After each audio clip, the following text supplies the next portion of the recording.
Hello, तो कैसे हैं आप सब। मेरा नाम है Khushi. Welcome to back my channel OG2468। और आज मैंने लास्ट वीडियो में बताया था कि आज के वीडियो में हम लोग इंडस वैली सिविलाइजेशन खत्म करके आगे हम लोग वैदिक एज की तरफ जाने वाले हैं।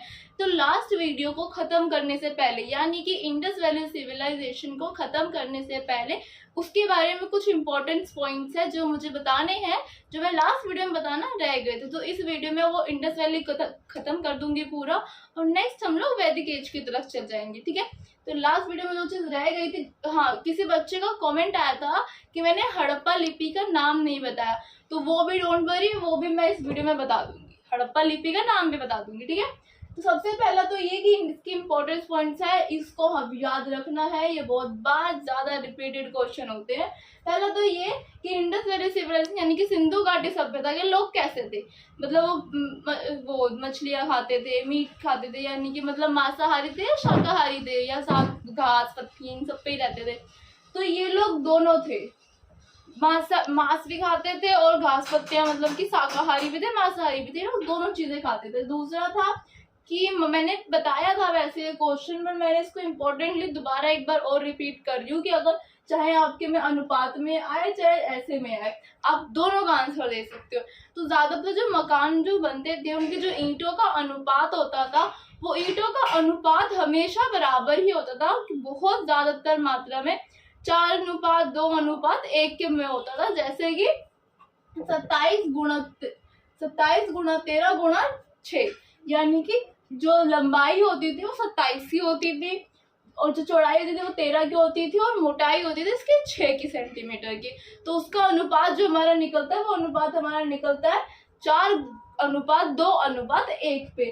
फिर इसमें ना 4 वर्ग थे। इस टाइम पे 4 वर्गों में बांटा गया था लोगों को।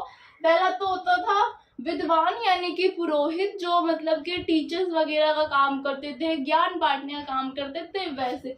फिर सेकंड आता है योद्धा वर्ग के लोग, जो रक्षा करते थे।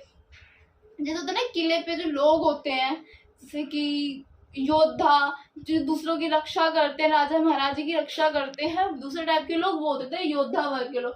तीसरे होते थे व्यापारी, जो अपना बिजनेस करते थे, या फिर जो मतलब किसी भी तरह का काम करते थे वैसे।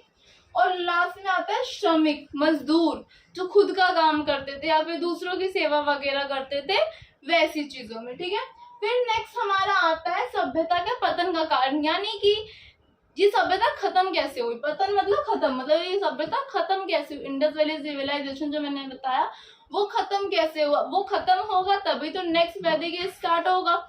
अब उसको भी तो खत्म करना पड़ेगा, तो वो खत्म कैसे हुआ। ज्यादा लोग बोलते हैं जलवायु का कारण हो सकता है, परिवर्तन का कारण हो सकता है, कि मतलब परिवर्तन आया होगा, चेंज, इन्वायरमेंट में चेंजेस आए होंगे, या तो फिर बाढ़ वगैरह, इन सारी चीजों से।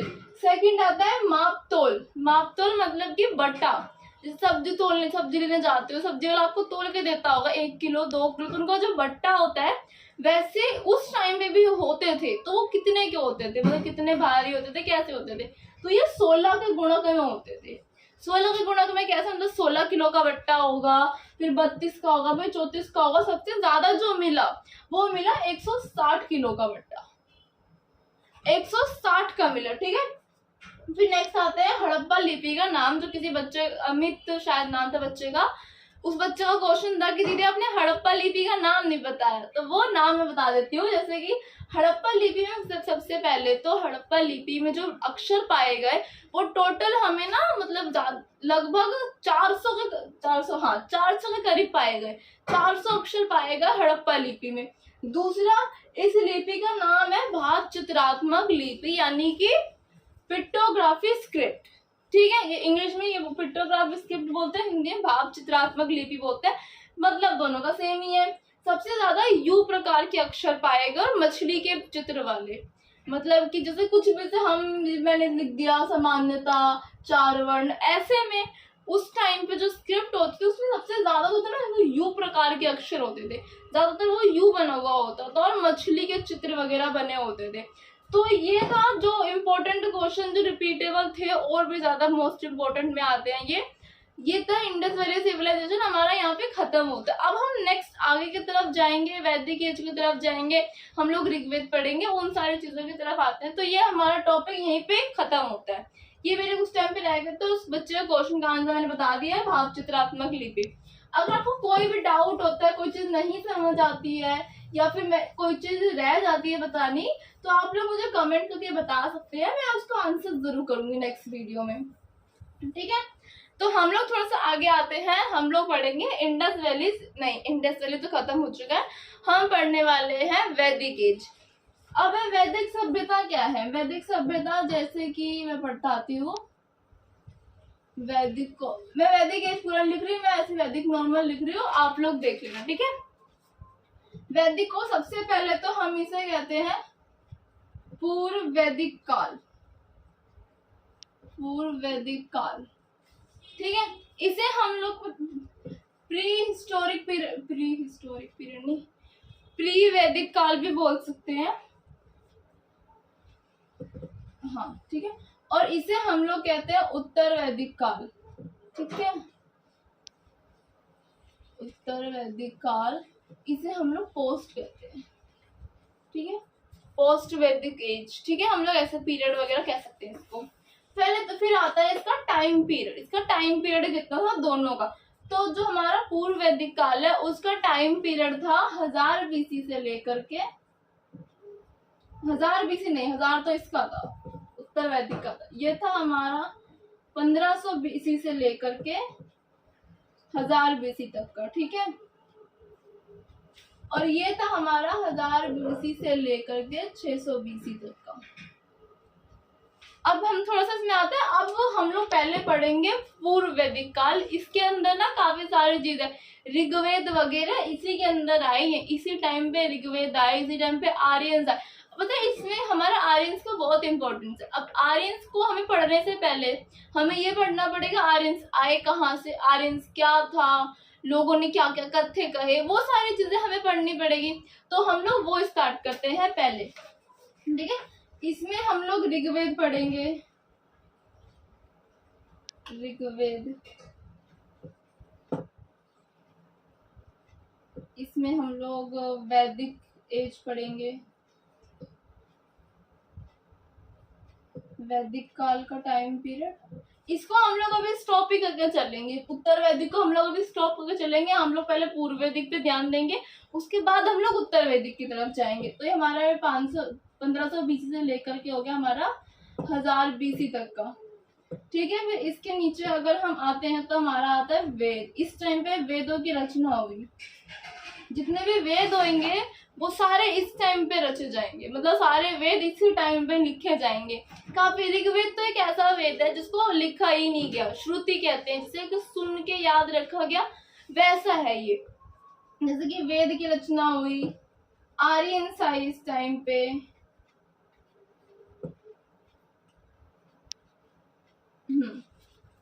जो वेद लिखे गए वो आर्यंस के द्वारा लिखे गए। आर्य आए भारत में और आर्यों ने ही वेदों की रचना करी, वेद लिखे। अब आर्यंस आए कहाँ से, ये क्वेश्चन आता है। तो आर्यंस कहाँ, हाँ तो आर्यंस कहाँ से आए? जो आर्यंस ने वेद लिखा, वेदों के बारे में तो बताएंगे अभी, तो पहले हम आर्यंस के बारे में अच्छे से पढ़ लेते हैं। आर्यंस कहाँ से आए, किस किस ने क्या क्या कथे कहा, वो सारी चीज।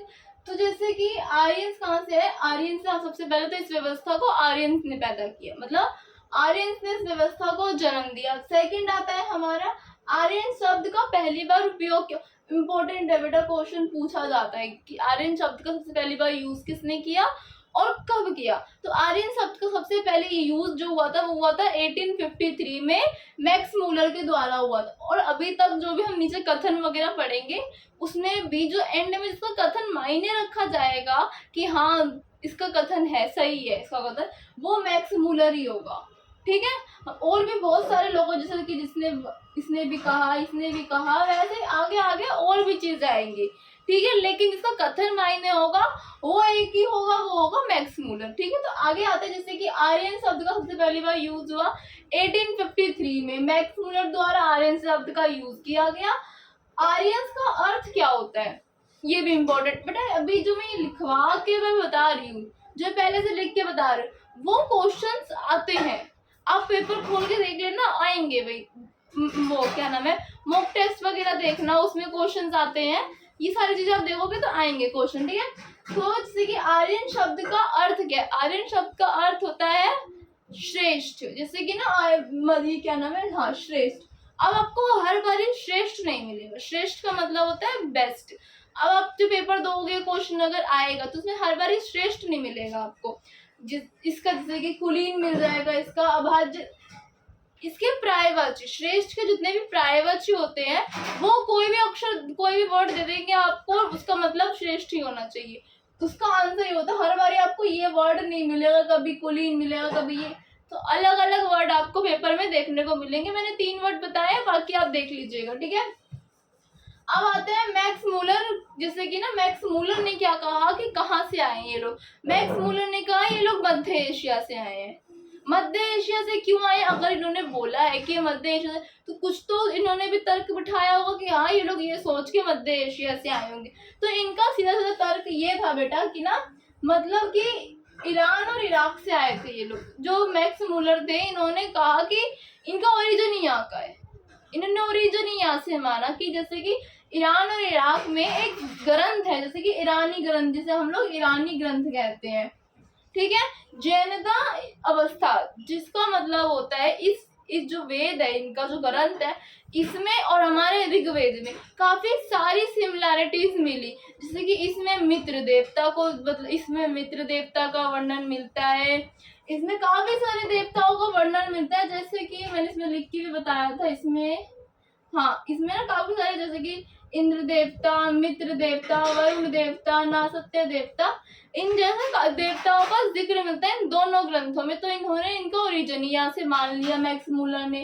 लास्ट में मैक्स मूलर की बात को कथ्य माना जाएगा, ठीक है। मैक्स मूलर का सिद्धांत बोगस कोई अभिलेख, मैंने कहा ना ऊपर क्यों मैक्स मूलर की बातें मान जाएगी। बोगस कोई कब मिला है, 1400 BC के टाइम पे मिला, ठीक है। और इस टाइम पे इसमें ऋग्वेद में और बोगस कोई अभिलेख में काफी सारी समानताएं थी। जैसे कि इसमें इंद्र देवता का जिक्र मिला, मित्र देवता का जिक्र मिला, वरुण देवता का, नासत्य देवता का, इन सब का जिक्र इसमें मिलता है, ठीक है। मेयर साहब ने क्या कहा, मेयर साहब ने कहा कि भाई ये लोग पामीर के पठार से आए हैं, ठीक है। लेकिन इनकी बात किसी ने मानी नहीं कि हाँ ये लोग पामीर के पठार से आए। नेक्स्ट आगे पेनके ने कहा कि ना ये लोग जर्मनी से आए हैं। अब इन्होंने अगर जर्मनी का नाम लिया तो जर्मनी में भी तो इन्होंने कोई कुछ बिठाया होगा, अपने तर्क बिठाया होगा कि ये लोग जर्मनी से आए। तो इन्होंने ना शारीरिक समानता के कारण बोल दिया कि ये लोग जर्मनी से आए हैं, भाई आर्यन से जर्मनी से आए हैं। लेकिन मैं अभी आपको एक राखी घड़ी में 2020 में एक रिसर्च हुई थी, उसकी वजह से सब कुछ चेंज हो गया। उस रिसर्च में, जैसे कि राखी घड़ी में रिसर्च हुई 2020 में, उस रिसर्च में ये पता चला, उसमें ना एक रिसर्च में एक नरकंकाल मिला जो कि था हमारा 5000 साल पहले का। राखी घड़ी में 2020 में रिसर्च हुई, इसमें एक नरकंकाल मिला जो कि 5000 साल पहले का था। और उसी रिसर्च में ये 9000 साल पहले खेती के भी सबूत मिले, जिससे ये साबित होता है कि ना आर्यंस ने खेती नहीं करी, मतलब कि आर्यंस कहीं से आए नहीं थे। खेती के सबूत 9000 साल पहले राखी गढ़ी में मिले, भारत में मिले। तो ये बोल सकते हैं कि सबसे पहले खेती भारत में हुई, उसके बाद ईरान और इराक में जाके हुई, ठीक है। पहले भारत इतना सा नहीं था, पहले भारत बहुत बड़ा था। पाकिस्तान वगैरह जो भी थे वो सारे भारत के अंडर आते थे, सारा पूरा का पूरा भारत था। ये बाद में डिवाइडेबल हो गए, बाद में अलग अलग चीजें हो गई। वो हम आगे आगे जब पढ़ेंगे तो हम पढ़ेंगे कि वो अलग अलग कैसे हुए, लड़ाइयाँ वगैरह हुई, बहुत सारी चीजें हुई, औरंगजेब वगैरह आए, तो काफी सारी चीजों के दौरान सब कुछ अलग अलग हो गया, ठीक है। तो पहले हमारा जो कल्चर था वो बहुत मॉडर्न था बेटा। अब बाद में सारी चीजें इतनी खराब हो गई कि हम लोग आर्यंस के टाइम पे, हम लोग पूर्व वैदिक काल के टाइम पे हम लोग बहुत मॉडर्न थे उस टाइम। अब हम लोग बेकार हो गए हैं सब लोग बेकार हो गए। तो हम लोग नेक्स्ट पढ़ने वाले, मैंने राखी गढ़ी की रिसर्च बता दी आपको, मैंने बता दिया कि मैक्स मूलर ने इसका क्या कथन लगाया, मैक्स मूलर ने क्या बोला कि मध्य एशिया से आए हैं, ये सारी चीजें मैंने आपको बता दी। फिर यहीं पे आता है दयानंद सरस्वती ने कहा कि ये लोग तिब्बत से आए हैं। मैं जो बता रही बेटा याद रखना, दयानंद सरस्वती का भी क्वेश्चन आता है पेपर में। मैं जो बोल रही हूँ उसको याद रखना कि दयानंद सरस्वती ने बोला कि ये लोग तिब्बत से आए हैं। ठीक है, वैसे ही गाइडन ने कहा ये लोग हंगी से आए हैं। हंगी से आए हैं मतलब और भी ये हंगी से रहते, इन्होंने ना खेती के और जीवन के जो वो थे ना, खेती के और जीवन जीने के तरीके को लेकर जीवन जीने के तर्क बिठा के को लेके बोला कि ये लोग तिब्बत से आए हैं। अब हर बात तो हर किसी की मानी नहीं जाएगी। लास्ट में ना बाल गंगाधर तिलक जी ने बोल दिया कि ना, एक सेकंड, पूरा नाम नहीं लिख रही हूँ, बुरा मत मानिएगा आप सब, ठीक है। तो बाल गंगाधर तिलक ने बोला कि ना ये लोग उत्तरी ध्रुव से आए हैं। अब इनका तर्क ये था कि मतलब जो वेद होते थे उन वेदों में भी ये चीज था, उस वेद में ये चीज थी, मतलब आधा टाइम शाम और आधा टाइम दिन, जो कि उत्तरी ध्रुव हमारा ऐसे होता है, यहाँ पे ऐसे होता है, ठीक है। तो उत्तरी ध्रुव हमारा ऊपर की साइड होता है ना। तो वहीं पे इन्होंने बोला कि वहां पे आधा टाइम शाम रहती है, आधा टाइम दिन रहती है, 6 महीने शाम और 6 महीने दिन की बात हमारे वेदों में भी थी। तो उन्होंने ये चीज बोल दिया कि ना ये लोग उत्तरी ध्रुव से आए हैं।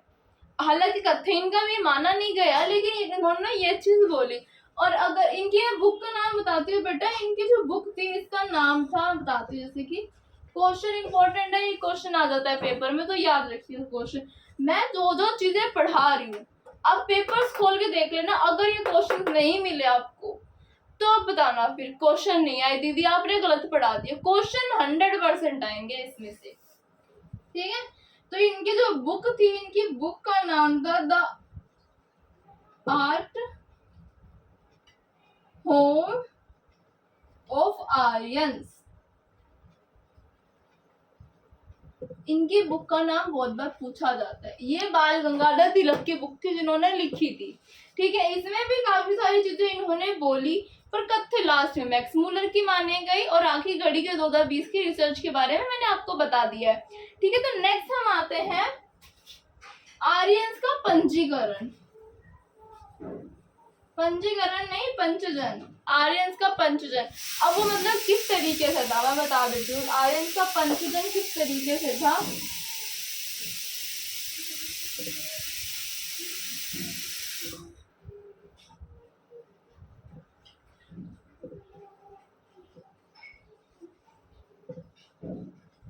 आर्यंस का पंचजन था। सबसे पहला सबसे पहले लिख देती हूँ, उसके बाद मैं पढ़ाऊंगी, जो कि इसको हम लिखेंगे सीधे पर पढ़ेंगे उल्टा। वो कैसे पढ़ेंगे, सबसे छोटे से सबसे बड़े पे जाएंगे हम लोग, ठीक है। सबसे पहला आता है यहाँ पे राष्ट्र, ठीक है। सेकंड आता है यहाँ पे जन, थर्ड आता है यहाँ पे हमारा विश्व, फोर्थ आता है हमारा ग्राम, एंड देन फिफ्थ आता है हमारा कुल, ठीक है। इनको इंग्लिश में लिखने की जरूरत तो नहीं, मैं बोल दूंगी मुंह से, ठीक है। सबसे पहला की बनता कैसे, सबसे छोटा, पहले सबसे छोटा कुल मतलब कि घर, जैसे कि मेरा घर है, इसमें जितने लोग हैं, मेरे पापा है, मम्मी है, भाई है, बहन है, उसे हम लोग पहले सबसे बोलेंगे कुल, ठीक है। और कुल का मुखिया मतलब कि घर में फैसला कौन लेता है, हेड ऑफ द फैमिली, जो फैसला घर में लेता है उसे हम बोलेंगे, कुल को हम लोग बोलते हैं उनकी कुलपति, ठीक है। जैसे कि सबसे छोटी, ये सबसे छोटी इकाई है और ये सबसे बड़ी इकाई है राष्ट्र, ठीक है। सबसे छोटी इकाई को हम लोग बोलते, ये क्वेश्चन आता है बेटा पेपर में, ठीक है। सबसे छोटी इकाई को हम लोग बोलेंगे कुलपति। और घर घर के लोग मिलके ग्राम बनाते हैं, ठीक है। अब ग्राम के प्रधान को हम लोग क्या बोलते हैं, इसे हम लोग बोलते हैं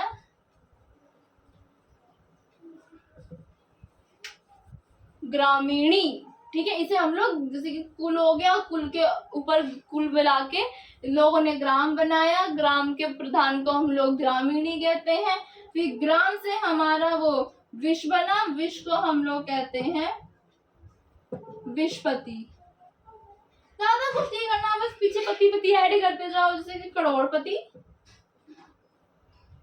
जैसे कि करोड़पति। फिर उसको विश्व बना के हम लोगों ने जन बनाया, विश्व जन बना, जन को हम लोग कह देंगे जनपति।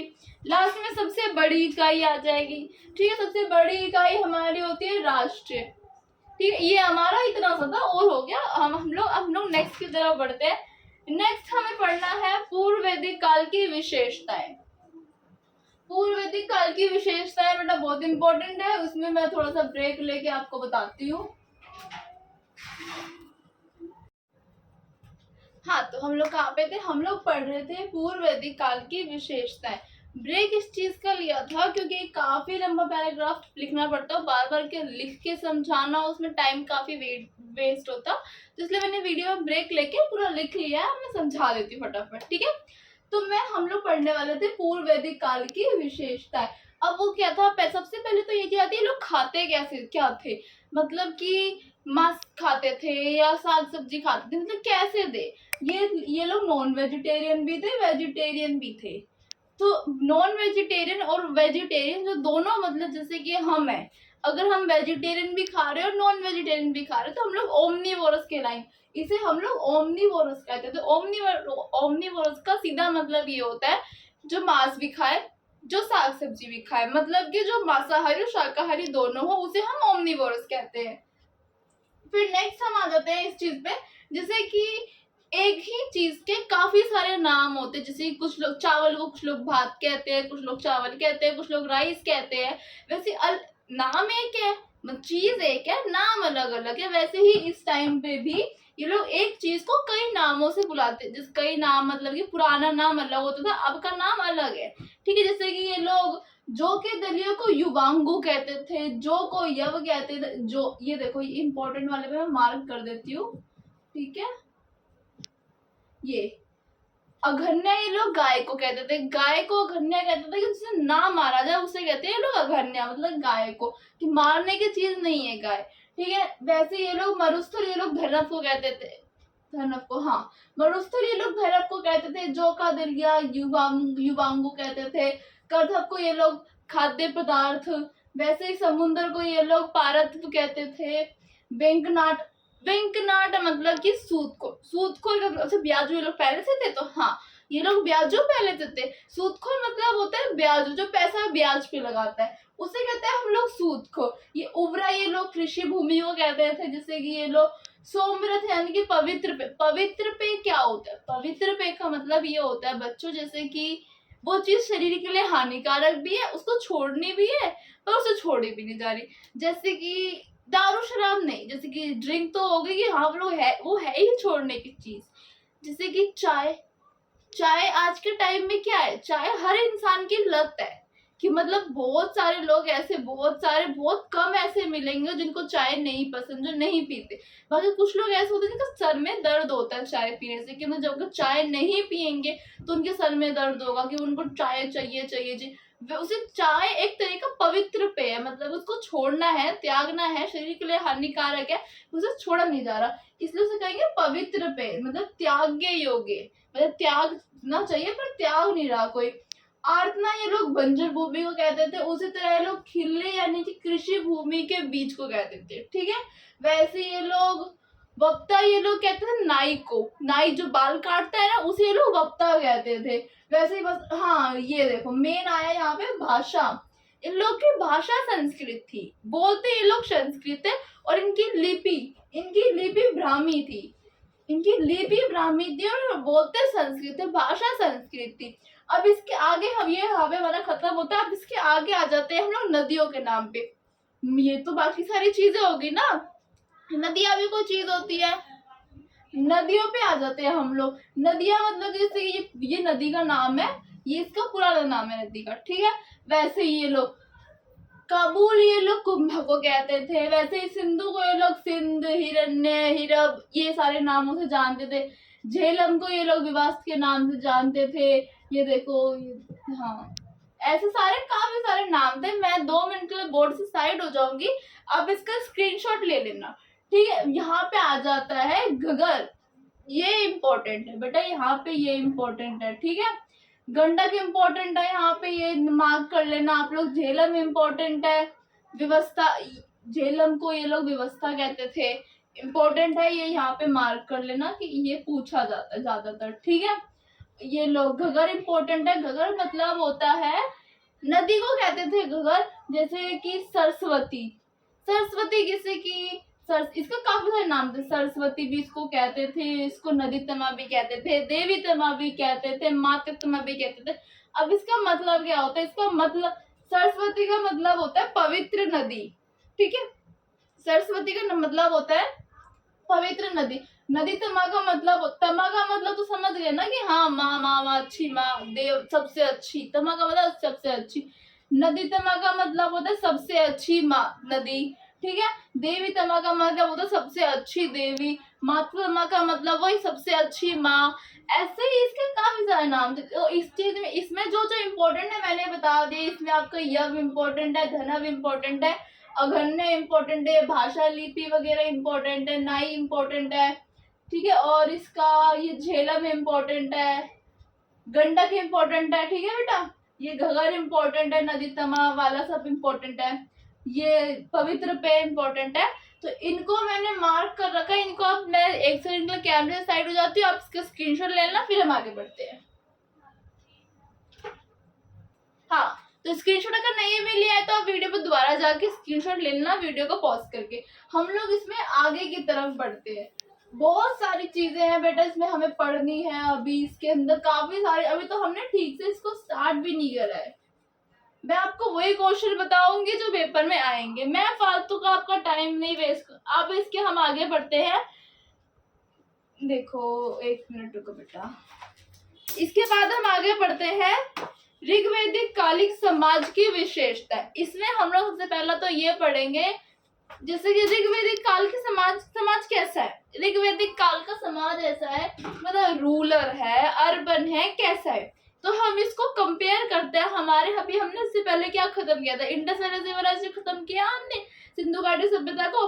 तो वही हम यहाँ पे कंपेयर करते हैं। सिंधु घाटी सभ्यता का समाज कैसा था, मतलब वो अर्बन था, रूलर था, ग्रामीण था, कैसा था, मतलब वहां पे सारी चीजें वेल मैनेज थी, वेल मेंटेन हो रखी थी ना, तो वो समाज हमारा अर्बन था।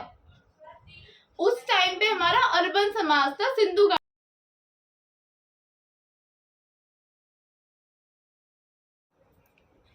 तो सिंधु घाटी सभ्यता के टाइम पे हमारा अर्बन समाज था, और वही हमारा ऋग्वेद के टाइम पे हमारा रूरल समाज था। मतलब कि उस टाइम पे जो समाज था वो वेल मेंटेन था, सब कुछ मैनेज था, और यहाँ पे काफी सारी चीजें बदल गई। और आगे हम आते हैं, जैसे कि यहाँ पे हम, फिर मैंने आपको बताया कि ना उस टाइम जो ऋग्वेद के टाइम पे, मैंने आपको पहले भी बताया कि मतलब ओमनीवोरस क्या होते हैं, मैं दोबारा बता देती हूँ। ये लोग बख्शी थे। बख्शी मतलब वही जो मतलब मांसाहारी और शाकाहारी दोनों खाते हैं, उसे हम लोग कहते हैं ओमनीवोरस, और ये वही थे बख्शी, ठीक है।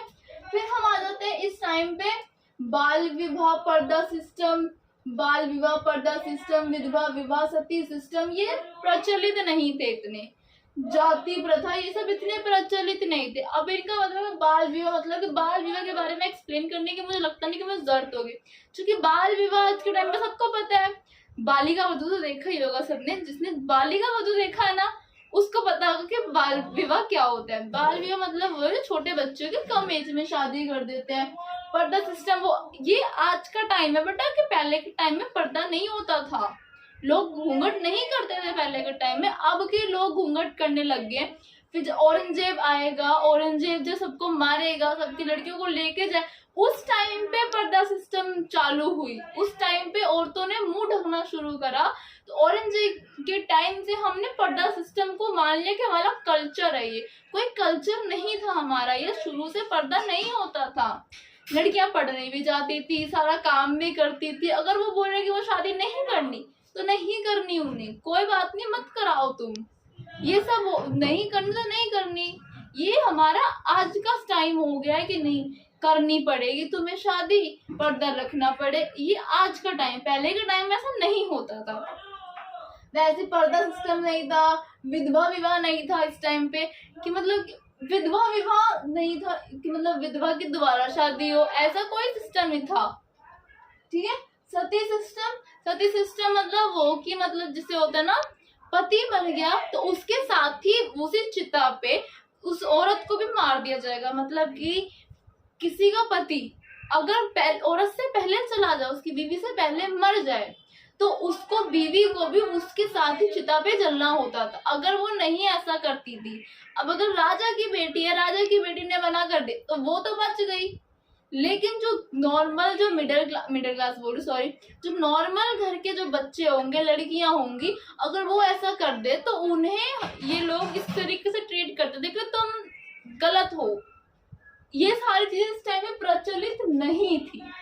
इम्पोर्टेंट है बेटा, नहीं थी इस टाइम पे, प्रचलित नहीं थी इस टाइम पे, हर चीजें नहीं होती थी। ठीक है। फिर आ जाति प्रथा। इस टाइम पे काफी सारी जातियां नहीं थी अलग अलग, मैं ये हूँ, मैं वो हूँ, मैं ऐसा हूँ, ऐसी जातियां नहीं थी। सब अपने अपने काम के अनुसार जाने जाते थे इस टाइम। और इस टाइम पे इंटरकास्ट मैरिज अलाउड थी। इस टाइम पे ऐसा नहीं था कि भाई तुम ब्राह्मण हो तो तुम्हारी शादी ब्राह्मण में होगी, तुम क्षत्रिय हो तुम्हारी शादी क्षत्रिय में होगी, नहीं। ये कोई भी किसी से, ब्राह्मण क्षत्रिय से कर सकता है, ब्राह्मण शूद्र से कर सकता है, क्षत्रिय वैश्य से कर सकते हैं, कोई किसी से भी शादी कर सकता है। इस टाइम में नियोग प्रथा भी थी इस टाइम पे, नियोग प्रथा भी थी इस टाइम पे। ठीक है।